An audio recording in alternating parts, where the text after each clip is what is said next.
Friends, welcome to Riyas well of happiness. ഇന്ന് ഞാനൊരു series, ഒരു ഫാർമ സീരീസ്, നിവിൻ പോളിയുടെ അതിനെക്കുറിച്ച് പറയാനാണ് ഈ വീഡിയോ ചെയ്യുന്നത്.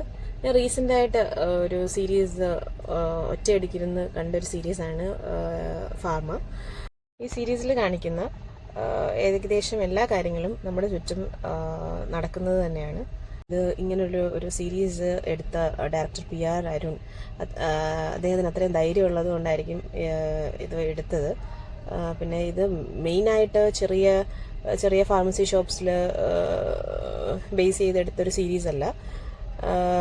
ഇതൊരു സർവീസായിട്ട് എടുക്കാതെ വെറും ബിസിനസ്സായിട്ട് മാത്രം കാണുന്നവർക്ക് എഗൻസ്റ്റ് ആയിട്ടുള്ളൊരു സീരീസ് ആയിട്ടാണ് എനിക്ക് തോന്നിയിട്ടുള്ളത്.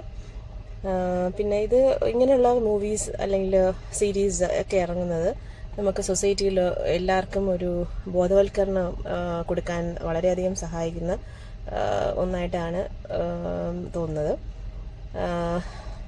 ായിട്ട് എനിക്ക് തോന്നിയത് ഒരു മെഡിക്കൽ ഫീൽഡ് തന്നെ ഒരു ബിസിനസ് പോലെയാണ് എല്ലായിടത്തും കാണാൻ സാധിക്കുന്നത്.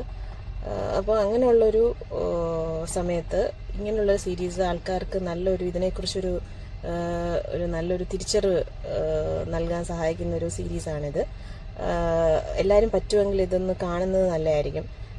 നമ്മൾ ഇപ്പം മെഡിസിൻ ആയാലും എന്തുമായാലും നമ്മളിപ്പോൾ ഒരു ക്ലിനിക്ക് അല്ലെങ്കിൽ ഹോസ്പിറ്റലിലൊക്കെ പോകുമ്പോൾ എല്ലാ മെഡിസിൻസ് നമുക്ക് പ്രിസ്ക്രൈബ് ചെയ്യുന്നതിൽ വരെ ഡോക്ടേഴ്സിനൊരു ഫാർമസി ആയിട്ട് ഒരു ടൈപ്പ് ഉള്ളതുപോലെ എല്ലാ ഡോക്ടേഴ്സ് അല്ലെ ഫാർമസീസ് അല്ലെ ഹോസ്പിറ്റൽസ് അല്ലെങ്കിൽ ക്ലിനിക്സ് ഇതിനെ പറ്റിയല്ല പറയുന്നത്. ചുരുക്കം ചിലത് മാത്രമേ ഉള്ളൂ ഇതിൽ വരുന്നത്. അതുകൊണ്ട് ഇങ്ങനെയുള്ള സീരീസ് ഇനിയും മലയാളത്തിൽ തന്നെ വരുന്നത് നല്ലൊരു കാര്യമാണ്. ഇങ്ങനത്തെ കുറേ സ്കാംസ് ഒക്കെ നമുക്ക് പെട്ടെന്ന് തിരിച്ചറിയാം. ഇങ്ങനെ തന്നെ ധൈര്യമായിട്ട് നല്ല ഡയറക്ടേഴ്സ് ഇങ്ങനെ ഉള്ള നല്ല സബ്ജക്ട്സ് തന്നെ സെലക്ട് ചെയ്ത് നല്ല സീരീസും അല്ലെങ്കിൽ മൂവീസായിട്ടൊക്കെ വരുന്നത് നമുക്കായാലും നമ്മുടെ ഫ്യൂച്ചർ ജനറേഷൻ ആയാലും കുറേ ഇൻഫർമേഷൻ നമുക്ക് കിട്ടും.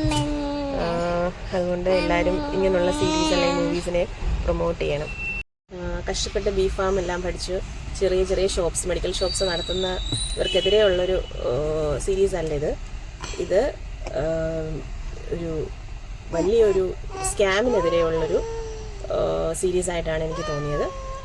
അതുകൊണ്ട് മാത്രമാണ് എനിക്കിത് ഇഷ്ടപ്പെട്ടത്.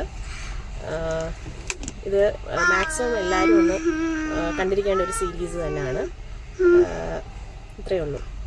Thank you.